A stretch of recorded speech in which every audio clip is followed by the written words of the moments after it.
ఈ మధ్యన పక్క రాష్ట్రంలో అక్కడ ఒక పార్టీ పెట్టి విజయం సాధించి ముఖ్యమంత్రి అవ్వగానే మన ఆంధ్రప్రదేశ్లో చాలామంది మీరు కూడా అలా చేసి ఉండాల్సిందని చెప్పి నాకు తెగ మెసేజ్లు పంపిస్తూ ఉన్నారు. ఊళ్ళో పెళ్ళికి ఏదో హడావుడి ఉంటారు కదా,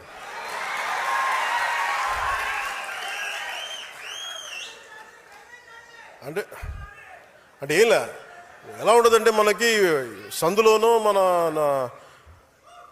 ఒక పెళ్లి జరుగుతూ ఉంటే మన ఊళ్ళో చిన్నపిల్లలు పరిగెడుతూ ఉంటారు అటు ఇటు, వాళ్ళ ఇంట్లో పెళ్ళి అనుకున్నట్టుగా. అరే ఆంధ్రప్రదేశ్ పరిస్థితులు వేరు. సరే వీళ్ళు చెప్పినట్టుగానే మనం కూర్చొని 2019 నిలబడ్డాం. ఎక్కడ పెట్టారు? 2 చోట్ల ఓడించారు కదా. పోనీ ఎవరైనా నిలబడ్డారు ఆ రోజున నాయకులు అంటే అందరూ పారిపోయారు కదా. సో అందుకని కంపారిజన్ పెట్టకండి.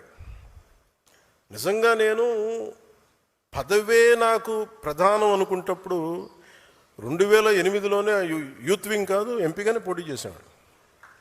2014లో నేను ఎన్డీఏతో అలయన్స్లో ఉన్నప్పుడు నేను మల్కాజ్గిరి నుంచి ఎంపీగా పోటీ చేయాల్సి ఉంది. బట్ నేనేమనుకున్నానంటే, ఎందుకు చెప్తున్నాను ఇదంటే, నేను ఒక పార్టీని నడపాలి,